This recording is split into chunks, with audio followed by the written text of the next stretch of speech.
Bonjour à tous et bienvenue sur le podcast Histoire de Dubaï, le premier podcast français sur Dubaï. Lorsqu'en septembre 2019, nous avons eu l'opportunité avec mon mari de nous installer à Dubaï, je ne suis presque tombée que sur des reportages montrant le luxe et la démesure de cet émirat. J'ai également tout de suite été confrontée à tous les clichés que l'on peut avoir sur cette cité-État.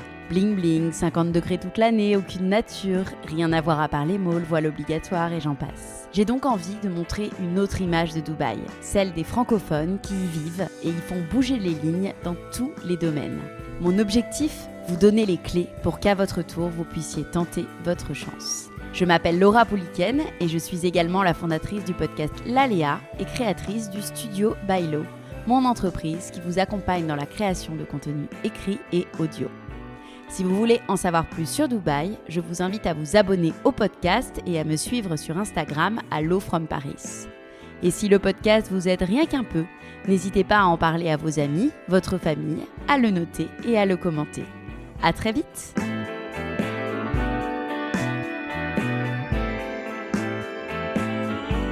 Aujourd'hui, je suis avec Abir Nakad, serial entrepreneuse récemment arrivée à Dubaï.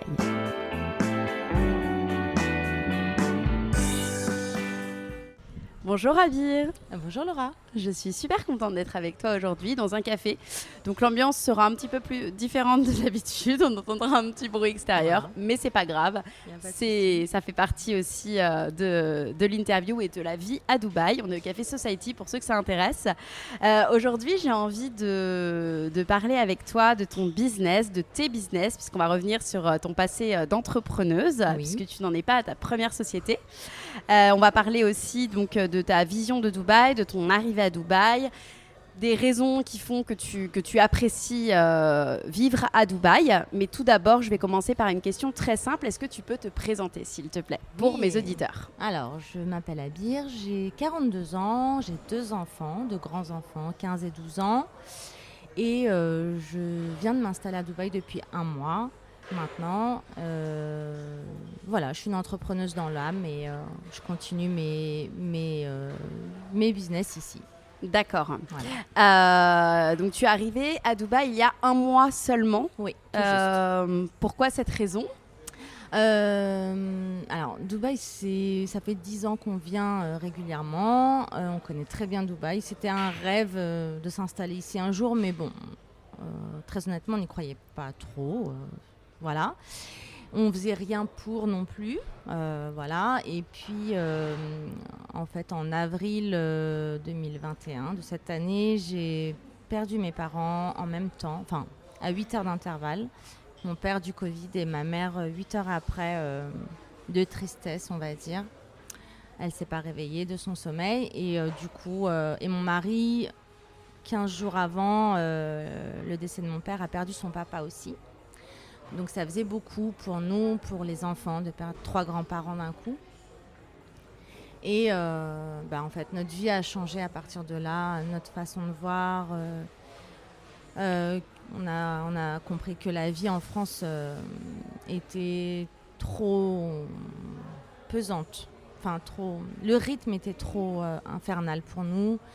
Et on ne profitait pas de la vie. Et donc, on s'est dit, c'est le moment. Et allez, on tente. Voilà, donc après c'est allé très très vite en fait. Ouais, voilà. Entre le moment où vous avez pris la décision du coup, et le moment où vous êtes arrivé. Exactement. Au mois de mai, on s'est dit allez, on y va. On a commencé de France à faire les papiers avec une amie qui vivait ici. Et juillet, on est venu ici tout le mois de juillet en vacances. Ça nous a permis de chercher un logement et de le louer. Et on est arrivé le 13 septembre. D'accord, ouais. Voilà. Donc assez rapide. On va revenir de toute façon sur ces démarches entrepreneuriales pour arriver ici, parce que je sais que j'ai beaucoup d'auditeurs qui s'intéressent énormément à l'entrepreneuriat. Et justement, tu parlais de ton papa et ta maman. J'ai aussi suivi sur les réseaux sociaux. Pour être honnête avec toi, ça m'a beaucoup touchée. Et justement, j'ai envie de revenir sur ton enfance. Oui. J'aime bien revenir sur l'enfance de certains de mes invités, pas tous, mais avec toi, j'ai envie de revenir sur ton enfance. Est-ce que c'était un rêve d'être entrepreneur ? Est-ce que tu as été baignée dans l'entrepreneuriat enfant ? Est-ce que tes parents étaient entrepreneurs ? Oui, mes parents ont toujours été entrepreneurs. Ils avaient des pressings. des pressings classiques, voilà. Et mon papa, après, a développé, donc il est resté dans le pressing, mais il en a fait une société de service qui s'appelle Col Blanc et qui existe toujours et qu'il a revendu à mon mari par la suite quand il a pris sa retraite. Donc c'est une société de pressing en entreprise, donc il travaille avec des très gros comptes comme LVMH, BFM TV, etc. Donc ma sœur et moi, on a baigné dans l'entrepreneuriat toute notre vie. Moi, j'ai un petit souci avec l'autorité. J'ai fait des études, j'ai fait des stages et j'ai compris lors de mes stages que je ne pouvais pas travailler pour un patron, c'était pas possible. J'avais du mal, voilà.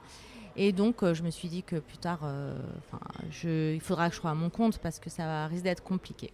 Ouais, je comprends. Et ta sœur aussi est entrepreneuse, du coup ? Alors, ma sœur, elle a été 15 ans entrepreneuse. Donc, en fait, ma mère, en 98, a fait une grosse dépression. Donc, elle a arrêté de travailler. Donc, ma sœur a pris le relais. Elle l'a remplacée par la force des choses au pressing. Elle pensait pas on a tous pensé qu'elle reprendrait un jour, ma mère. Et puis, finalement, elle n'a jamais repris. Donc ma sœur est restée à travailler 15 ans dans son pressing. Et pareil, à la mort de nos parents, elle a arrêté pour pouvoir profiter de ses enfants puisqu'elle faisait quand même du 7h du matin à 19h30. Donc elle ne voyait pas ses enfants. Du coup, elle a arrêté. Maintenant, elle est dans le salariat. C'est le contraire. Elle. D'accord. Voilà. Ok. Ouais. Ça rebat les cartes. Voilà. Toi, aujourd'hui, tu es, comme je disais, une serial entrepreneuse, donc héritée de tes parents, oui, je pense.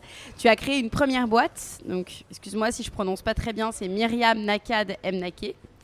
Est-ce que tu peux me raconter du coup ce qui t'a mené à la création de cette première boîte ? Quel parcours en fait t'a mené à la création de cette boîte ? Alors, ma première boîte, c'était pas celle-là.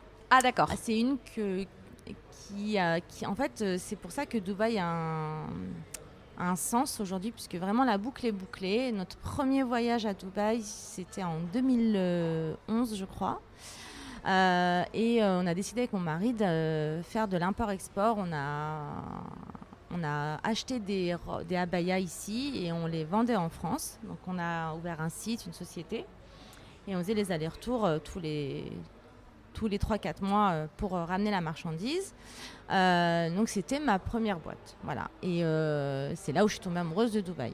Puis j'ai fermé. J'ai fermé. Et j'ai racheté une société par la suite en 2015 qui s'appelait Hijab Glam. Donc c'était un site en ligne de vêtements modestes pour la femme musulmane que j'ai développé. Puis j'ai ouvert une boutique en région parisienne, après une boutique physique. Et en 2020, janvier 2020, j'ai décidé de fermer puisque j'ai fait un burn-out. J'étais fatiguée, ça m'a pris toute mon énergie, tout mon temps. L'entrepreneuriat, c'est difficile quand on est seul. Et j'avais plus envie d'être dans le prêt-à-porter. Ça y est, j'avais fait le tour. Qu'est-ce qui était difficile particulièrement dans le gérer quand on a des soucis de trésorerie, quand on a... Je faisais tout toute seule. J'avais 2 employés à la fin, mais je faisais quand même 90% du travail. C'est-à-dire que j'allais acheter la marchandise, je la ramenais moi-même, je repassais, je mettais en rayon. J'avais aussi le site, donc j'avais les commandes aussi à préparer. Enfin, voilà, j'étais aidée par mes employés, mais voilà. Puis il y a les soucis d'entrepreneuriat, il y a la trésorerie, il faut payer les salaires. Quand ça va pas, il faut quand même payer. Quand on est malade, il faut quand même ouvrir la boutique. Quand on a un enfant malade, les clients, c'est pas leur problème. Donc, mon mari était aussi entrepreneur, mais lui, il avait une 15aine d'employés, donc c'était pas possible pour lui de s'absenter par rapport à moi. Donc voilà, j'ai arrêté en 2020 et le Covid est arrivé, donc ça tombait très bien finalement. Et j'ai lancé parallèlement à Hijab Glam, j'ai lancé la marque Myriam Nakad MNK. Donc, du nom de ma fille, Myriam, c'est ma fille. Donc, ma fille, pourquoi j'ai lancé cette ligne de vêtements ? Parce qu'à l'époque, elle avait 12 ans. Mais elle était très grande, donc les vêtements 10-12 ans ne lui allaient pas, les vêtements 14-16 ans ne lui allaient pas. Et c'était très compliqué de l'habiller puisqu'il fallait aller chez la femme, mais en même temps, le style femme ne lui correspondait pas. Bah forcément. Donc c'était une horreur pour l'habiller. Et du coup, elle était tout le temps en survêt de basket. Et elle en avait marre, j'en avais marre, elle voulait être coquette, féminine, voilà. Du coup, on s'est dit, allez, je suis dans le vêtement, on va se lancer dans la confection de vêtements pour jeunes filles. C'est un autre secteur, c'est un autre... c'est un secteur d'activité particulier, la création, parce que les ateliers, les couturiers, c'est autre chose, vraiment. C'est différent de la mode femme, tu veux dire c'est différent de l'achat-revente. Donc j'avais une boutique où c'était de l'achat-revente. J'allais chez des fournisseurs, j'achetais, je revendais. Et la création, la confection, c'est un autre monde vraiment. Voilà. Surtout quand on n'est pas du métier, c'est-à-dire qu'on n'est pas styliste, designer, quand on n'est pas couturière, quand on est obligé de tout déléguer, on est obligé de faire appel à une dessinatrice, j'imagine, qui dessine. C'est un coût énorme. Tout ça, c'est des frais énormes, bien sûr. C'est énorme les frais. Il faut produire en quantité, on ne sait pas si on va vendre, on a énormément de stock. Ouais. Donc on a fait ça au début, c'était génial. Alors elle décidait des prototypes en fait. C'est elle qui disait je veux comme ça. Donc voilà, elle décidait, elle avait carte blanche sur ça. Et après, je prenais le relais puisque quand même elle était à l'école et c'était ma priorité qu'elle poursuive ses études. Et donc je prenais le relais. oui, je veux dire, c'est ta petite fille qui disait, qui créait. Ah, c'est génial. Donc voilà, elle dit je veux un sweat, je veux un jean, je veux ça. Donc avec cette broderie, ce flocage, voilà. Elle a décidé du logo, voilà. Et mais bon, je lui expliquais bien que c'était en second plan, quoi. C'est l'école avant tout et que moindre mauvaise note, on arrête tout, quoi. Et puis donc il y a eu le Covid. Et le Covid a tout arrêté. D'accord. A tout arrêté. Les ateliers ont fermé. On ne pouvait plus produire. Mon couturier a arrêté. Il a fermé.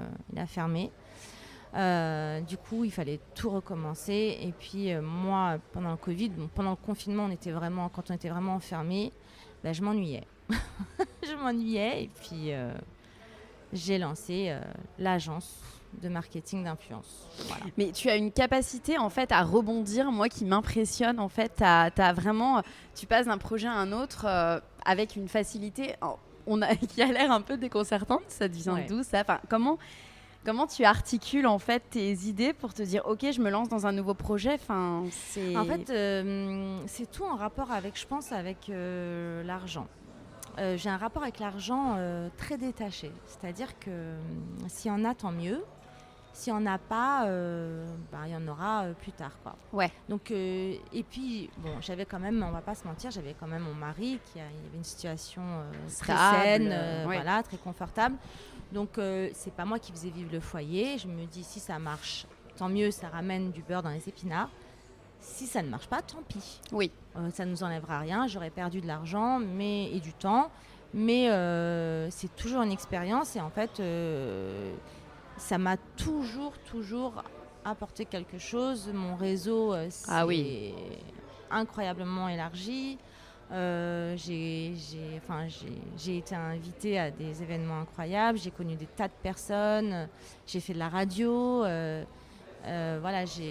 Franchement, même si ça n'a pas abouti, certains business, ça m'a toujours ouvert une autre porte. Et voilà, donc c'est pour ça. Je pense que j'ai pas peur d'entreprendre parce que j'ai pas peur de perdre de l'argent, j'ai pas peur d'échouer. Je m'éclate et puis voilà. D'accord. Et donc du coup, cette nouvelle boîte, donc je savais pas, tu vois, qu'elle était aussi récente, Éclat Agency. Voilà. Donc c'est une agence de communication. Donc, marketing d'influence. Voilà. D'accord. On ne développe pas les boîtes. On ne s'occupe pas de la communication des sociétés. On n'a pas ce talent-là. On fait que de l'influence. D'accord. Donc, quel est son concept, si tu peux... on met en relation les marques et les influenceurs. Ok. Pour des placements de produits. Ok. Voilà. Donc cette boîte qui est née en France et qui aujourd'hui, est-ce que tu l'as délocalisée à Dubaï ? Alors, elle est toujours en France. D'accord. Toujours immatriculée en France. Et on la garde en France puisque les marques sont françaises pour l'instant. Ok. Les influenceurs sont en France. Par contre, on voudrait immatriculer Eclat Agency UAE ici. Voir s'il y a un marché. C'est différent ici. Oui. C'est très différent l'influence. C'est pas les mêmes tarifs, c'est pas les mêmes marchés, c'est pas la même mentalité du tout. Voilà. Donc c'est un peu plus compliqué. Et puis comme on est très récemment installé ici, on n'a pas encore le réseau qu'il faut pour développer ça comme on veut. Voilà, on va voir si ça marche. Et puis... D'accord. Aujourd'hui, les services que tu proposes, si tu peux un peu plus nous en parler, parce que justement, ceux qui écoutent le podcast Histoire de Dubaï peuvent aussi être intéressés. Si tu peux nous parler un peu des services et des formules que tu développes et que peut-être, du coup, tu développeras à Dubaï. Alors, c'est simple. Soit nous, on démarche des marques, des marques, des commerces, des sociétés de services pour leur proposer des placements de produits avec les influenceurs. Soit c'est les marques qui nous démarchent et on propose à nos influenceurs.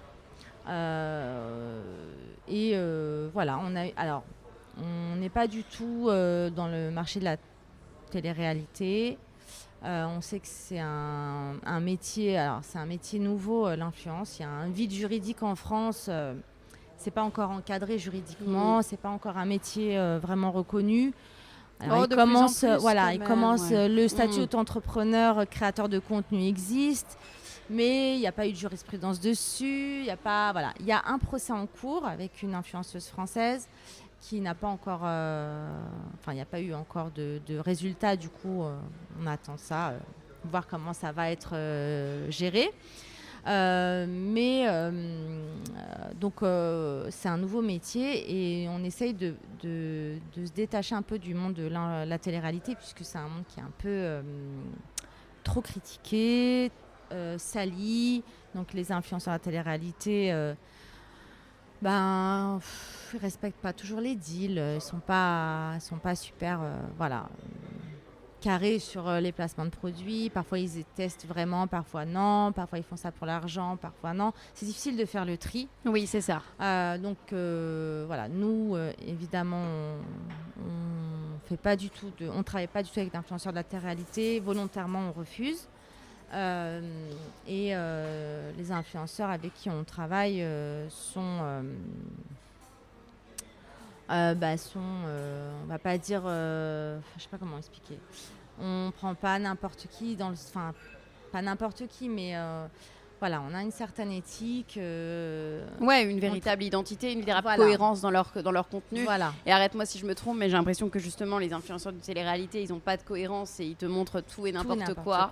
Alors que des créateurs de contenu, qu'on appelle aussi influenceurs, mais qui sont complètement différents, ont une vraie identité, ont une vraie patte. Ils ont un univers. Ont un univers et n'acceptent pas n'importe quoi. Voilà, tout à fait. Exactement. Exactement. Ça, faut bien faire la différence. Voilà. Il y a des créateurs de contenu en France, comme je pense à Sabrina Césari, à Mégane VLT. Enfin, moi, j'adore ces femmes-là. Et c'est des vraies créatrices de contenu. Vous bossez avec elles ? Non. Non. Mais moi, en tant que personne, je les suis, mais j'adore. Bien sûr, j'adore ce qu'elles font. Et voilà, tout est cohérent, on leur fait confiance. Et voilà, j'aspire à ce que les influenceurs avec qui on travaille soient comme ça. On a déjà eu le cas d'une influenceuse qui n'a pas été carrée. On l'a tout de suite remerciée et on a arrêté. L'avantage aussi, c'est que quand on travaille, les marques travaillent avec nous, il y a le satisfait ou remboursé. C'est-à-dire que si l'influenceuse ne respecte pas ce qui a été écrit dans le contrat à la base, on rembourse automatiquement. D'accord. Ça aussi, ça fait partie de notre éthique et on y tient. Jusqu'à aujourd'hui, on a remboursé une fois une cliente, d'ici d'ailleurs. Mais ça n'a pas posé de problème et elle continue à travailler avec nous puisque justement elle a vu que tout est carré, quoi. Voilà. D'accord. Aujourd'hui, tu es toute seule parce que tu dis on quand tu en parles avec ton mari qui on travaille gère avec surtout. toi. D'ailleurs, je voulais pas forcément te poser la question, mais je trouve ça intéressant aussi de travailler en couple. Est-ce que tu as des petits conseils pour que la collaboration se passe bien? Parce que c'est pas forcément évident. Alors, moi, j'arrive pas à travailler avec lui. Soyons clairs. On travaille pas du tout de la même façon. Donc, on se partage les tâches et chacun travaille de son côté. D'accord. Mais on a le même business, voilà. Mais chacun, lui, s'occupe, chacun ses tâches. Lui s'occupe des marques. Moi, je m'occupe des influenceurs. Ok. Donc voilà, et ça marche très bien comme ça. Voilà, parce que c'est compliqué. C'est compliqué. Ouais, c'est ça. Pour moi, ça marche pas très être bien évident, pour certains couples. Mais voilà, on est différents. Ouais, voilà. D'accord. Justement, à Dubaï, depuis l'année dernière, on observe un essor médiatique avec l'arrivée de nouveaux influenceurs, de nombreux influenceurs. Moi, j'ai l'impression que je suis arrivée à Dubaï il y a 2 ans et en fait, il n'y avait pas encore trop d'influenceurs. Et au moment où on est arrivé, il y avait plein d'influenceurs. Donc, j'ai l'impression que du coup, en France, on parle de Dubaï comme la terre des influenceurs. Ce qui n'était pas mon cas à l'époque. On ne parlait pas trop de Dubaï avant il y a 2 ans, je trouve, en France. Toi, est-ce que tu trouves que c'est... Est-ce que tu trouves que ça change l'image de Dubaï? Est-ce que tu penses que c'est une aubaine? Non, je trouve pas du tout que ce soit une aubaine. Je trouve que ça change l'image de Dubaï et ça l'entache même. Puisque les influenceurs qui sont médiatisés, malheureusement, c'est des influenceurs qui montrent que le fast, que... l'argent je parle souvent avec alors ma fille a 15 ans donc je suis très attentive sur le sujet je parle souvent avec des abonnés à moi puisque je suis aussi influenceuse à mes temps perdus en fait elles ont une image de Dubaï donc que les mots qui reviennent tout le temps c'est bling bling, c'est mensonge, c'est débauche, voilà. Et ça me désole parce que, alors déjà, moi, je les vois pas, ces influenceurs. Je sais pas toi, mais non, mais c'est ça, on les voit pas du tout. C'est fou. Voilà. Et puis je crois qu'on est 30 000 Français à Dubaï et qu'il y a 0,0004%. Oui, voilà, c'est ça. Et en fait, on a l'impression qu'il y a que ça. Et c'est ça, c'est fou. Ils prennent toute la place en fait. Mais c'est pour ça que j'ai créé ce podcast aussi, pour montrer qu'il y a d'autres personnes en fait. Non, c'est normal. Mais non, en fait, déjà on les voit pas. Et puis on vit pas tous comme eux. Bien sûr. On vit pas, enfin voilà, on n'est pas. Et puis ils parlent aussi souvent, je vois dans leur. Alors déjà moi par mon travail, je suis obligée de suivre certains influenceurs de la télé-réalité, c'est la veille concurrentielle, donc forcément c'est comme ça. Et donc je vois quand ils partagent leur story, quand ils parlent de Dubaï, donc c'est bon évidemment c'est que le luxe etc. Ok, très bien, c'est vrai, ça existe, on va pas se mentir et c'est très bien, on n'a pas de souci avec ça, mais on a l'impression que pour venir à Dubaï il faut être millionnaire, il faut avoir un budget mensuel énorme. Et je pense pas. Je pense qu'il y a différentes classes sociales à Dubaï et je pense que on peut avoir des revenus tout à fait raisonnables et pouvoir vivre à Dubaï. Donc je pense qu'ils montrent pas le vrai Dubaï. C'est ça. Et à Dubaï, il y a beaucoup de choses gratuites aussi. Il y a la plage, il y a des quartiers, il y a des choses pas chères. Moi, souvent, quand je poste sur Instagram et que je montre quelque chose de gratuit, on me dit ah, merci de montrer la vraie image de Dubaï. Bah ouais.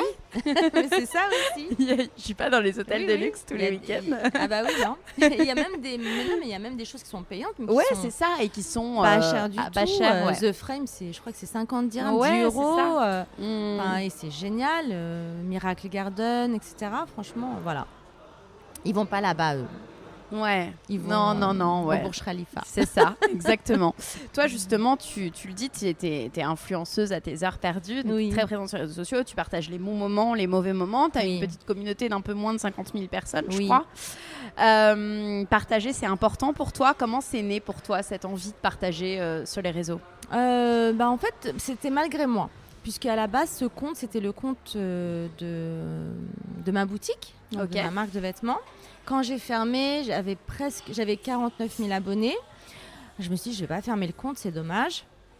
Et je faisais beaucoup de branding, de storytelling quand j'avais ma marque.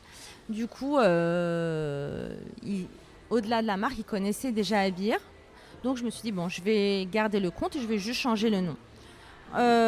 J'ai continué à partager ma vie, à partager la fermeture de ma boutique, les problèmes que j'ai rencontrés, l'entrepreneuriat, mon burn-out, enfin tout ça. Ça m'a permis aussi de faire le tremplin avec mes autres business, donc de parler de mes autres business, donc pour appeler les gens à suivre mes autres comptes. Et du coup, les marques ont commencé à me contacter puisque elles me faisaient confiance. Et j'ai commencé à faire des déplacements de produits au départ pour aider gratuitement. Ça marchait des fois ça marchait pas. Il n'y a pas de... On peut pas assurer à une marque on va cartonner, hein. C'est très aléatoire. Et puis avec le temps, quand j'ai vu que quand même ça marchait et que surtout ça demande du travail de faire des placements de produits, j'ai demandé une rémunération et voilà, donc j'en fais très peu puisque je refuse beaucoup de placements qui ne me correspondent pas. Déjà tout ce qui est dropshipping je ne fais pas, même avec l'agence on ne fait pas. Donc j'en refuse beaucoup, j'en accepte et puis je teste et puis des fois je fais pas malgré avoir testé puisque j'aime pas, mais j'en parle pas parce que j'aime pas dénigrer les marques non plus, et puis ce que j'aime pas c'est pas la norme quoi. Enfin moi je peux ne pas aimer, mais ma communauté peut aimer, donc je vais pas dénigrer une marque parce que j'ai pas aimé, donc j'en parle pas tout simplement. Voilà. D'accord. Aujourd'hui, donc tu es à Dubaï depuis 1 mois. Oui. Est-ce que tu peux déjà nous parler un petit peu de l'installation, ce qui t'a paru facile, plus difficile, parce que c'est très récent, donc tu as vraiment les idées fraîches par rapport à ça? Alors facile, ça a été tout ce qui est administratif, donc les papiers, parce que j'ai délégué cette tâche, j'ai fait appel à une amie qui, c'est son travail ici, de s'occuper de l'expatriation des personnes qui viennent de l'étranger. Donc j'ai rien eu à faire, ça c'était génial. Et trouver un appartement, aussi c'était très simple, c'est pas du tout comme en France. Ici, on rentre dans un immeuble, on demande à la sécurité en bas, est-ce que vous avez des appartements 3 pièces ? Oui, allez au 7e étage, porte 703. Il vient même pas avec nous, donc on va visiter et quand ça nous plaît, on redescend, on demande le numéro de l'agent et puis voilà, tout simplement. Donc vraiment, pour trouver un appartement, ça a été hyper simple. Voilà, pour ce qui est simple. Ce qui était compliqué, ça a été le déménagement. Ouais. France. Moi, j'ai gardé mon appartement en France. On continue de payer notre loyer en France. On a gardé tous nos meubles en France. On veut garder un pied-à-terre au cas où ça ne marche pas ici. Et puis, mon mari, il est amené à revenir régulièrement en France pour son travail, puisque sa société est restée là-bas. D'accord, ouais, sa société n'a pas été délocalisée ici non plus. Hein. Donc, en réalité, on n'est pas vraiment expatrié, puisqu'on paye des impôts en France, on paye un loyer, on a nos sociétés immatriculées là-bas. Et il fait les allers-retours régulièrement. Du coup, on a tout gardé en France. Donc, on a ramené, pas les meubles, mais on a ramené tout le reste. Ok. Voilà. Donc, ça a été quand même un déménagement fatigant. Et puis, l'installation, les meubles, chercher les meubles, c'est pas les mêmes styles qu'en France, c'est pas les mêmes prix qu'en France. Ouais. Voilà. Donc, par contre, ce qui est facile ici, c'est que quand on achète, ils nous livrent, ils montent tout eux-mêmes. On ne prend pas de tournevis, on ne prend rien. C'est eux qui font tout. Ça, c'est... Ouais, ça, en fait, c'est Dubaï, génial. ils ont le sens du service. C'est ouais, un truc c'est fou, ça. de dingue, quoi. Franchement, où qu'on aille, quoi qu'on demande, ils font tout à notre place. Je pense que quand on revient en France, ça doit être compliqué après de relever ses manches et de faire soi-même les choses. Mais c'est pour ça qu'on ne veut pas partir, en voilà. fait. C'est un piège, Dubaï. C'est ça. C'est que, oui, voilà, c'est... Tout nous est faire facilité. le ménage, mais ici, on ne le fait pas, en fait. Oui, voilà. Donc, bon. Donc, voilà. Ouais. Et aujourd'hui, est-ce que tu peux me parler d'une journée type dans ta vie, du coup, d'entrepreneuse, de maman, de femme Alors, c'est jamais les mêmes journées, mais ce que je fais tout le temps, pareil, c'est le matin. Donc, mes enfants sont en homeschooling, donc ils sont en ligne à l'école. D'accord, ils se déplacent pas du coup à l'école ? Alors non, puisque j'ai choisi. Alors, en fait, comme on arrivait trop rapidement, j'ai pas eu le temps de m'occuper de trouver des écoles. Alors, on a aussi ce problème, c'est que mes enfants sont grands. Donc, les mettre dans le système anglo-saxon, c'était pas possible puisqu'ils sont pas bilingues. Donc, ma fille est rentrée en seconde, donc commencer de l'éco ou de la physique en anglais, c'est pas possible. Donc, c'était que le système français. Et le système français, le problème, c'est que je suis allée sur Google et j'ai regardé les avis. Georges Pompidou, je crois. Voilà. Georges Pompidou, et j'ai vu les avis, j'ai fui. J'étais choquée des avis. Alors apparemment, Georges Pompidou à Sharjah, c'est génial, ça n'a rien à voir. Mais Georges Pompidou à Dubaï, je ne sais pas. D'accord, les avis, tu verras sur Google, c'est vraiment pas ouf. Du coup, et c'était l'école la plus proche de chez moi. Après, Jean-Mermoz et La Flecque, c'est beaucoup plus loin. Donc, il y a toujours le bus scolaire. Le problème, c'est que comme je suis loin de ces écoles, ça voudrait dire qu'ils viendraient d'abord chercher mes enfants. Donc, ils partiraient à 5h30 de la maison le matin. Et ils rentreraient les derniers. Donc, ça leur fait des journées trop fatigantes. Du coup, dans l'urgence, j'ai pris une école en ligne, mais c'est une vraie classe, c'est-à-dire que la caméra est obligatoire, il y a le prof, le prof, les élèves, et les élèves sont partout dans le monde, donc chacun avec des horaires différents, ils ont cours alors du coup, ça part du système français, donc normalement ils ont cours de 8h à 13h. Et donc, mais du coup, ici, ça fait 10h, 15h. Donc, ils commencent tous les jours à 10h. Donc, le matin, on est cool. Voilà. Donc, on se lève tranquille, on déjeune tranquille. Après, vite, vous rangez vos chambres et ils se mettent au boulot. Là, nous, mon mari et moi, donc là, on commence nous aussi à travailler, à checker les mails, à répondre aux marques, aux influenceurs. Et après, je prépare le repas, on mange ensemble du coup à 14h, 15h, ça dépend à quelle heure ils finissent. On a un rythme complètement décalé maintenant. Voilà. Et l'après-midi, ce qui est cool à Dubaï, c'est que dans tous les buildings, il y a une piscine, il y a une salle de gym. Donc voilà, l'après-midi. Alors, ils sont un peu trop casaniers, mes enfants, ils ne veulent pas sortir. Donc, je les pousse, va à la piscine, sors, voilà. Ce que je ne faisais pas en France. En France, je leur interdisais de sortir. Et là, je vais laisser sortir et ils ne veulent plus. Donc, ils vont s'y faire après. Ça fait qu'un mois. Voilà. Qu'ils se fassent des copains, je pense, des copines. Et puis, nous, soit on continue de travailler. Mais comme je le disais avant, on travaille 2 fois moins qu'en France. On est beaucoup plus productif, en fait, ici. Je ne sais pas pourquoi. Donc, le peu qu'on travaille le matin, c'est l'équivalent d'une journée en France. En France, ils étaient à l'école, mais c'était une école privée, catholique, mais j'allais les chercher j'allais les déposer le matin, je les récupérais à midi, je les redéposais, je les récupérais. Donc, les journées saccadées comme ça, je pouvais pas aller au bureau. Ils avaient 2 emplois du temps différents. Je passais ma vie à la ça. Course, en fait. Voilà. Et ici, j'ai pas ça. Donc ici, 4 heures de travail le matin, c'est l'équivalent de 8 heures en France, quoi. Donc l'après-midi, on est libre et puis le soir, on sort à la plage, on sort manger, on vit, quoi. Génial. Voilà. Quels sont les projets on n'a pas parlé de... J'ai vu que tu avais lancé sur Instagram il y a 2-3 jours Nacademy. Oui, la Nacademy. Ouais. En quoi ça consiste ? Alors, c'est des formations. Donc en fait, toujours à la demande de ma communauté... tout le temps, on me demandait est-ce que tu peux me coacher, est-ce que tu peux m'aider à me lancer. J'ai pas d'idée, j'arrive pas à me lancer, je sais pas pourquoi, j'ai des barrières, etc. Comment tu fais ? Je me sentais pas légitime, pour être honnête.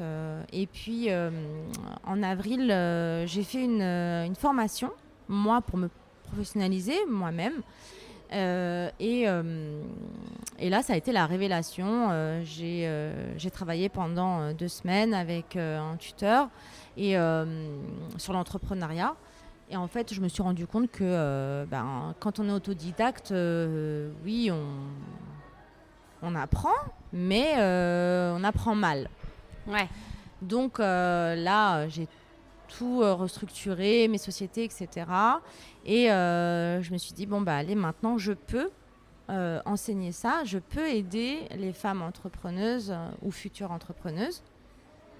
Donc, on a lancé, toujours avec mon mari, l'Anne Academy. Donc, en fait, ça va être il y aura 2 volets. Donc, il y aura des formations en ligne, mais ça sera...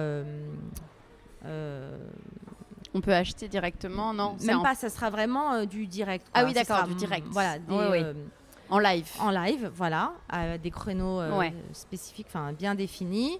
Il y aura une 40aine d'heures avec 4 modules où on pourra travailler leur projet et voilà, je leur donnerai des tas d'astuces, d'outils pour développer leur société. Et il y aura aussi des bonus, c'est-à-dire que je vais donner la liste des fournisseurs vêtements pour celles qui veulent se lancer dans le vêtement, les contacts pour celles qui veulent se lancer dans le cosmétique avec les labos français. Tu vas partager un carnet d'adresses, quoi. Un réseau.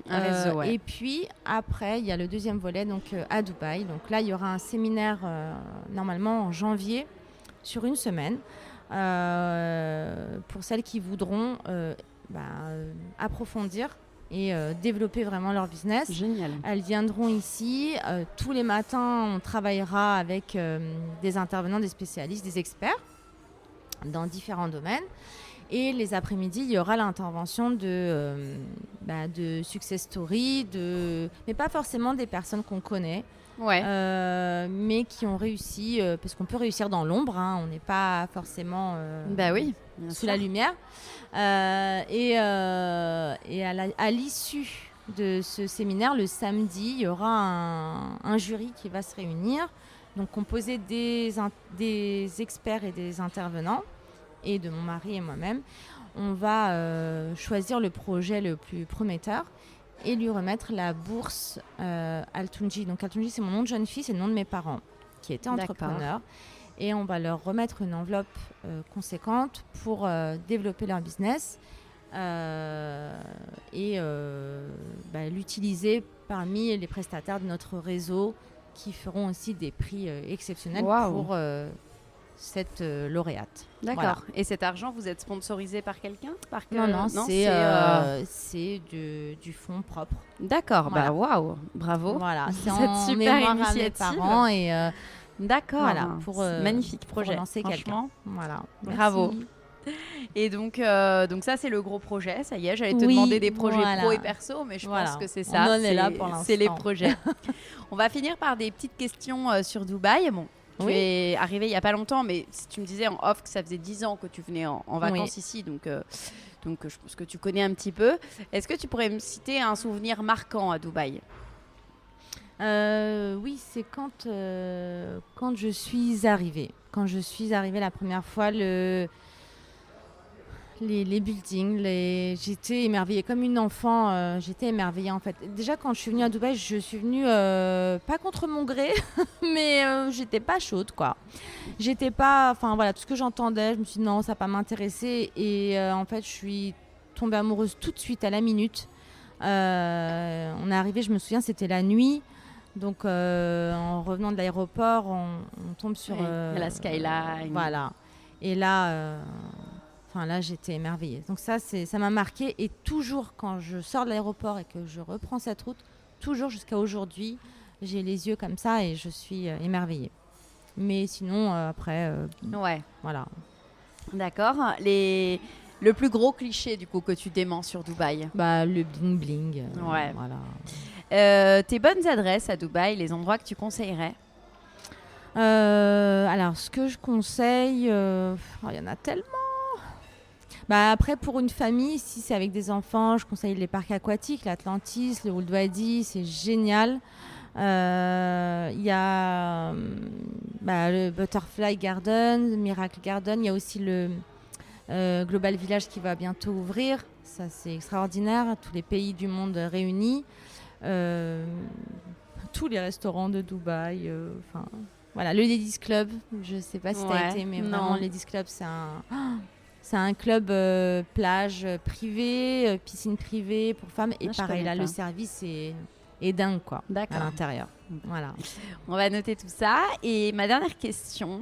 une dernière question avant. Le quartier que tu as choisi et pourquoi pour t'y installer? Alors, on a choisi Town Square parce que...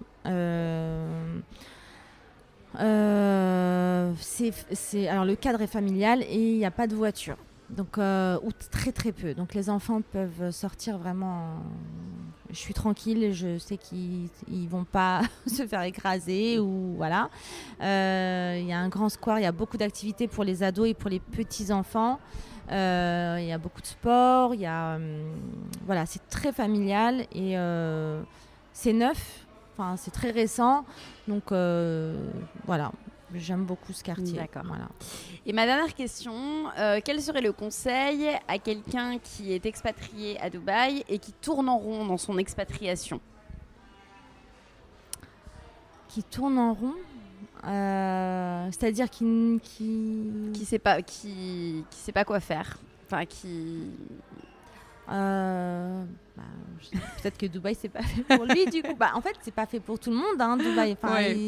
On peut voilà, après je pense que Dubaï on l'aime ou on le déteste. On peut apprendre à aimer aussi. Voilà, on peut apprendre à aimer. Je suis quelqu'un qui vraiment avait du mal et aujourd'hui j'adore. Donc mais qui tourne en rond, peut-être changer de profession si c'est le métier qui va pas, peut-être changer de quartier. Dubaï, c'est vraiment illimité, puisque comme c'est un pays qui construit tout le temps, il y a tout le temps des nouvelles activités. On peut pas se dire, parce que j'ai souvent entendu aussi les gens dire c'est bon, Dubaï, tu le fais en une semaine. Oui, ça c'est un cliché énorme. Oui, pas du tout. Tout le temps des nouvelles activités, tout le temps des nouveaux quartiers, des nouveaux restaurants. Là, il y a l'Expo 2020. Il faut des semaines et des semaines pour la faire en entier. Il y a tout le temps des événements. Et on me dit aussi souvent, oui, il n'y a pas de culture là-bas. Il y a pas de... C'est le désert, c'est des bédouins. Non. Ouais. Non. Il y a la culture, il y a des spectacles. Il y a même des humoristes français maintenant qui viennent. Plein. Des chanteurs français. Ah ouais. Donc, non, je pense qu'il y a l'Alliance française aussi à Dubaï qui est géniale, avec une bibliothèque que des livres français. Donc, pour les enfants, etc., c'est vraiment top. Non, je pense que celui qui tourne en rond, j'aimerais bien parler avec lui pour savoir pourquoi.